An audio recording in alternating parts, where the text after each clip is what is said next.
সবাই জানেন যে বাস্তব চিত্রটা পশ্চিমবঙ্গের কি। আমি আপনাদের কাছে যে বিষয়টি এতক্ষণ ধরে তুলে ধরা হচ্ছিল, পশ্চিমবঙ্গের যে বিধানসভা নির্বাচন, এই নির্বাচনের প্রাক্কালে যে একটা বাইনারি পলিটিক্স পশ্চিমবঙ্গে স্থাপন করার চেষ্টা হচ্ছে, সেটা হচ্ছে একদিকে তৃণমূল কংগ্রেস রাজ্য সরকার, আর একদিকে বিজেপি কেন্দ্রীয় সরকার, এবং মধ্যখানে নির্বাচন কমিশন। যেন অন্য যারা প্রতিযোগী তাদের কোথাও কোনো জায়গা নেই। এবং এই ক্ষেত্রে বাংলার আজকে ঠিক নির্বাচনের প্রাক্কালে বাংলার জনগণ তারা কি বলতে চাইছেন, চার্জশিটটা আমরা যেটা আজকে পেশ করছি সেটা হচ্ছে জনগণের চার্জশিট। কারণ আমাদের ম্যানিফেস্টো প্রকাশ আপনারা দেখেছেন, ঘোষণাপত্র, সেখানে আমরা সবিস্তারে আমাদের কথা বলছি যে আমরা কি করতে পারি আগামী দিনে।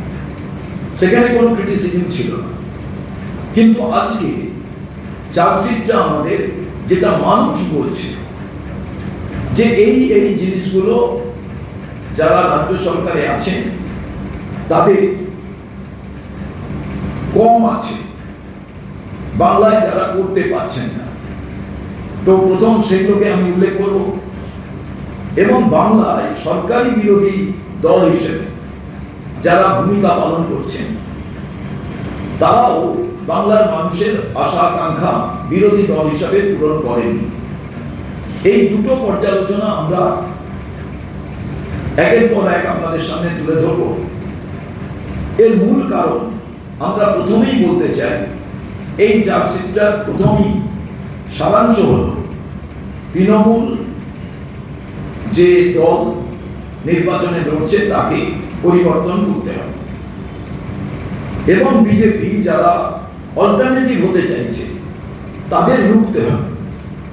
তার কারণ এই দুটো দলের বিরুদ্ধে মানুষের যে চার্জশিট, প্রথমেই আমি আপনাদের কাছে, আপনাদের এই বুকলেট প্রত্যেকের কাছে পৌঁছে যাবে।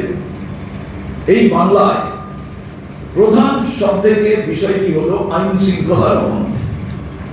সেই আইন শৃঙ্খলার অবনতির মধ্যে পড়ছে কি কি? সিন্ডিকেট রাজ ও সমান্তরাল দুর্নীতি।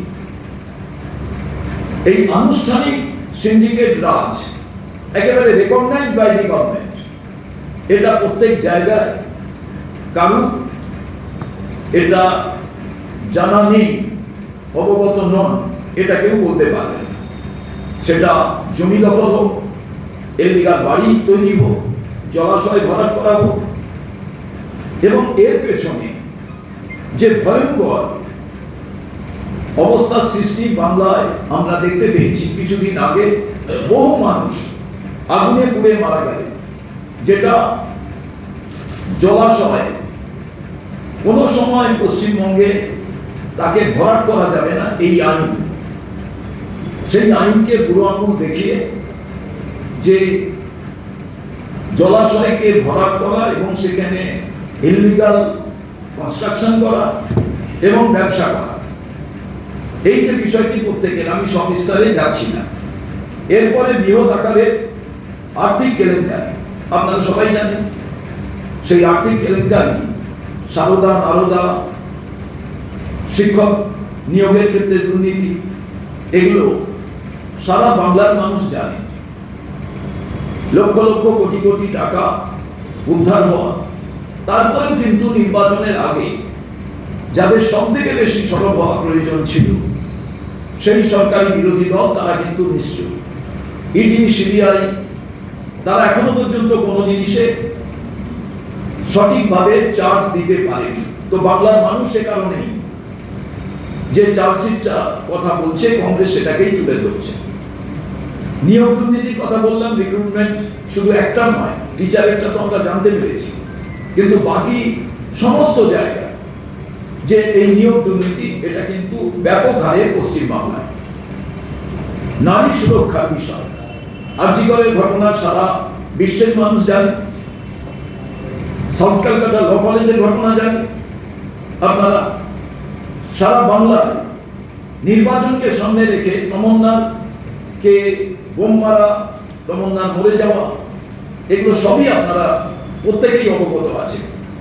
তো নারী সুরক্ষার ক্ষেত্রে নিশ্চিতভাবে বাংলার মানুষ জিরো টলারেন্সের কথা ভাবে। সেই ক্ষেত্রে তারা এই চার্জশিটের কথা বলছে, কারণ কত মানুষ পশ্চিম বাংলায় রেপ হয়েছে এবং নারী সুরক্ষায় পশ্চিমবঙ্গের যে পরিসংখ্যান, সেই পরিসংখ্যান একেবারে হায়ার সাইড, যেখানে সাউথ চব্বিশ পরগনা তার মধ্যে একটি জেলা, তার মধ্যে মেদিনীপুর একটি জেলা, যেখান থেকে নারীদের পাচার করার, সেখান থেকে কাজের অছিলায় কাজ দেবে অন্য জায়গায়, এই যে নারী পাচারের যে একটা বড় চক্র কাজ করছে, এ ব্যাপারে কিন্তু আইন শৃঙ্খলার অবনতির কারণে তাকে কোনোভাবে নিয়ন্ত্রণ করা যাচ্ছে না। এরপরে রাজনৈতিক হিংসা। দেখুন সন্ত্রাস কেমন ভাবে হয়, একটা রাজনৈতিক সন্ত্রাস, একটা অর্থনৈতিক সন্ত্রাস, আর একটা ভয়ের পরিবেশকে তৈরি করে প্রত্যেক মানুষকে নির্লিপ্ত করে রাখা, এবং নির্বাচনের সময় সেটা ধারাবাহিকভাবে চলছে। কোথায় সেন্ট্রাল ফোর্স, কোথায় কি, কেউ কিন্তু দেখতে পাচ্ছেন না। তার কারণ প্রচার ক্ষেত্রে বাধা দেওয়া, ব্যানার পোস্টার হোর্ডিং খুলে ফেলা, ছেড়ে দেওয়া, এগুলো তো একটা বিষয় আছে। তো সেই ক্ষেত্রে এই রাজনৈতিক সন্ত্রাসের বলি আপনারা দেখবেন যে নির্বাচনী হিংসা, এটা আপনারা সবাই জানেন। নির্বাচনের দিন মৃত্যু, বহু মানুষ ভয়ে ভোট দিতে যান না, তারা ভোট উৎসবে অংশগ্রহণ করতে চান কিন্তু ভয়ে ভোট দিতে চান না এই কারণে, যদি সেখানে বোমাবাজি হয়, যদি সেখানে গোলমাল হয়, প্রাণ চলে যায়, কারণ রক্ত ছাড়া পশ্চিমবঙ্গের নির্বাচন সমাপ্ত হয়, এটা আমরা প্রত্যেকেই পরিসংখ্যানের মধ্যে জানতে পারি। ভোট পরবর্তী হিংসা, এটাও একটা ভয়ঙ্কর বিষয়। এই যে ভয় দেখানো, তুমি আমার দলকে ভোট দাওনি কিংবা আমার মিছিলে হাঁটোনি, তারপরে তোমাকে একেবারে সামাজিকভাবে বয়কট করে দেওয়া, কিংবা এই জায়গায় তোমাকে পুরো মাত্রায় দেখা গেল যে সেখানে এমন ভয়ের পরিবেশ তৈরি করা হলো, ভাড়াটে আছে তো ভাড়াটেকে তুলে দেওয়া হলো, কিংবা বাড়ি করে আছে তো বাড়ি বিক্রি করে চলে যেতে বাধ্য করা হলো। এমন একটা ভয়ের পরিবেশ তৈরি করা যেটা রাজনৈতিক হিংসার সঙ্গে সামঞ্জস্য। বেআইনি অস্ত্র ও বিস্ফোরক কারখানা, এগুলো আপনারা প্রত্যেকেই জানেন, বিভিন্ন সেন্ট্রাল এজেন্সি জাজ করছে কিন্তু কোনো পরিণাম আমরা দেখতে পাই। সেখানেও কিন্তু সরকারিভাবে যে এজেন্সিগুলো জাজ করে তারা কিন্তু কেউই চার্জশিট এখনো পর্যন্ত দিতে পারে। এটা একটা ভয়ঙ্কর ঘটনা। সাম্প্রদায়িক সম্প্রীতি রক্ষায় ব্যর্থ।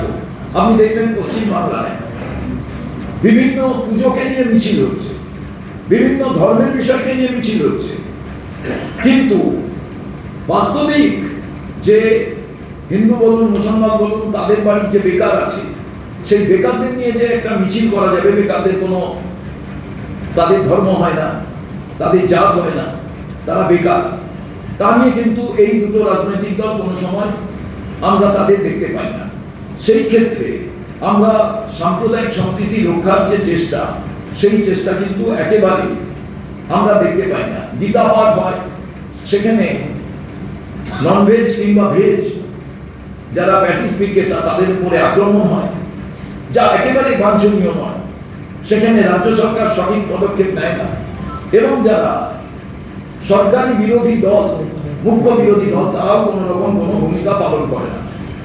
অর্থনৈতিক অধঃপতন, যেদিন এই তৃণমূল কংগ্রেস ক্ষমতায় আসে সেদিন যে দেনার পরিমাণ ছিল, আজকে আমরা পরিসংখ্যান দিয়ে একেবারে উল্লেখ করে দিয়েছি, আজকে 8.15, আজকে সেই দেনার যে পরিমাণ, এই জায়গায় আপনাদের কাছে আমি বলে রাখি, আমি পরে যখন সরকারি বিরোধী দল বিজেপির সম্পর্কে আলোচনা করব তখন বলবো।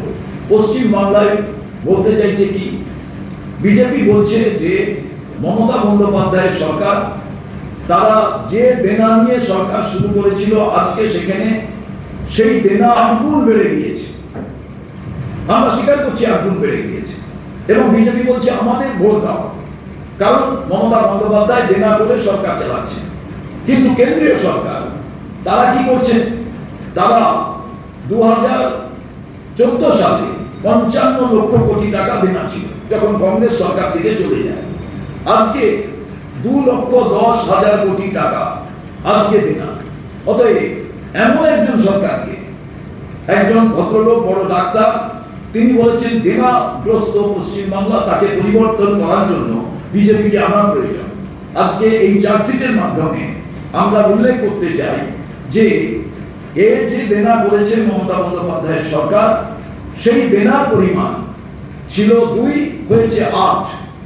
আর ওরা যাদের হাতে ক্ষমতা দিতে চাইছেন কিছু মানুষ, সেই বিজেপি 55 লক্ষ কোটি টাকা তাদের দেনা ছিল যখন তারা ক্ষমতায় আসে। আজকে সেটা 210 জায়গায় পৌঁছেছে। তার মানে এটা বেড়েছে না কমেছে?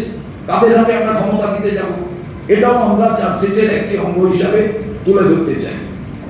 ঋণ সংকটে অর্থনীতি এটার মধ্যেই পড়ে।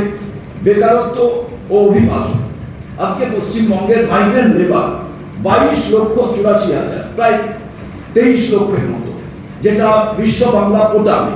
এবার তার বাদ দিলে প্রায় 55 লক্ষের উপরে আজকে সেই পরিসংখ্যান আপনারা দেখতে পাবেন পশ্চিমবাংলায়। অনেকে বলেন অন্য রাজ্য থেকে পশ্চিমবাংলায় কাজ করতে আসছেন। কেউ যদি ঘর রং করার জন্য আসেন, কেউ যদি রাজমিস্ত্রির জন্য আসেন, আবার আমাদের এখান থেকে রাজমিস্ত্রি যায়। কিন্তু মেধা, সেই মেধাটা কিন্তু যেটা আমাদের উৎকর্ষতা, যাদবপুর বলুন কিংবা শিবপুর বলুন কিংবা দুর্গাপুর বলুন, যেখান থেকে মেধা আজকে সমস্ত কিছু অন্য রাজ্যে চলে যাচ্ছে, বেঙ্গালুরু, হায়দ্রাবাদ, পুনে, সমস্ত জায়গায়, সেখানে বাঙালি কলোনি গড়ে উঠেছে। গড়ে ওঠা ভালো, কারণ আমাদের দেশে পাসপোর্ট বা ভিসার ব্যবস্থা নেই। ইউনিয়ন অফ ইন্ডিয়া, আমরা এক রাজ্য থেকে অন্য রাজ্যে কাজ করতে যেতে পারি, আসতে পারি। কিন্তু আগে আমরা দেখতাম যে আমাদের রাজ্যে পড়ার জন্য আসতেন মানুষ, আমাদের রাজ্যে ভালো আইটি সেক্টরে কাজ করার জন্য আসতেন। সেই ব্যাপারটা কিন্তু আজকে আমরা দেখতে পাচ্ছি না। এই বেকারত্বের বিষয়টা আজকে সব থেকে বেশি, যদিও সারা ভারতবর্ষে 45 বছরে সব থেকে বেশি বেকার, এটা কিন্তু বিজেপির আমলে। অতএব পশ্চিমবাংলা তো ভারতবর্ষের বাইরে নয়, এবং এরা দুজনেই সঠিকভাবে এই কাজটি করছেন। কৃষি ক্ষেত্রে অবহেলা, এবার কৃষি ক্ষেত্রে অবহেলা আপনারা ভালো করে জানেন যে ইরিগেশন, তার সঙ্গে সিড, তার সঙ্গে ফার্টিলাইজার এবং সত্যিকারের প্ল্যানিং, এই প্ল্যানিংটা যদি প্রপারলি না থাকে, 80% কৃষক তারা আজকে পশ্চিমবাংলার ভাগ্য নিয়ন্ত্রণা। আজকে সেই ক্ষেত্রে এই কৃষি বিষয়টা সম্পূর্ণভাবে নেগলেক্টেড। এবার বিদ্যুতের মূল্য, আপনি দেখবেন সারা ভারতবর্ষের থেকে পশ্চিমবাংলায় সব থেকে বেশি বিদ্যুতের ইউনিট প্রতি দাম দিতে হয়, কারণ কম্পিটিটর নেই। এখানে যদি 7-8জন কম্পিটিটর আনা যেত, তাহলে কিন্তু বিদ্যুতের ক্ষেত্রে আমরাও এখানে প্রতিযোগিতার মধ্যে আসতে পারতাম। ভূমি নীতি ও অবকাঠামো ব্যর্থতা, এই যে ভূমি নীতি, এই ভূমি নীতি কোন জায়গায় কেমন ভাবে সামঞ্জস্যপূর্ণ এর ব্যবহার হবে, সেটা আমরা এখানে উল্লেখ করেছি। সাংস্কৃতিক ও শিক্ষাগত অধিকার সমস্যা, আজকে দেখবেন যে ভাষা পরিষদ, বাংলা ভাষা বলার জন্য অন্য রাজ্যে মার খেতে হচ্ছে, অথচ বাংলা ভাষার যাতে উৎকর্ষতা বাড়ে আমরা মিছিল করি, মিটিং করি। কিন্তু পশ্চিমবঙ্গে তৃণমূল কংগ্রেস ভাষা পরিষদ, এই ভাষা ক্লাসিক্যাল এবং মডার্ন, এই দুটো জায়গায় তার আধিপত্যকে বিস্তার করার ক্ষেত্রে সেই ভূমিকা কিন্তু পালন করে। ধরুন বাংলার যদি উন্নতি করতে হয়, সরকার যারা থাকবেন তাদের উচিত যে বাংলা ভাষার সমস্ত, সেটা হচ্ছে চিকিৎসা বিজ্ঞানের ক্ষেত্রে হোক, আইনের ক্ষেত্রে হোক, বিজ্ঞানের অন্য শাখার ক্ষেত্রে হোক, যে ট্রান্সলেট করা প্রয়োজন, বাংলা ভাষায় যেভাবে আমাদের বইগুলোকে প্রকাশ করা প্রয়োজন, পুস্তিকাকে মুদ্রণ করা প্রয়োজন, সেই ব্যাপারটা কিন্তু ভাবছে না। তো বাংলা ভাষা বাড়বে কি করে? বাংলা ভাষার যদি উৎকর্ষতা বৃদ্ধি না হয়, তাহলে বাংলা ভাষা তো বাড়বে না।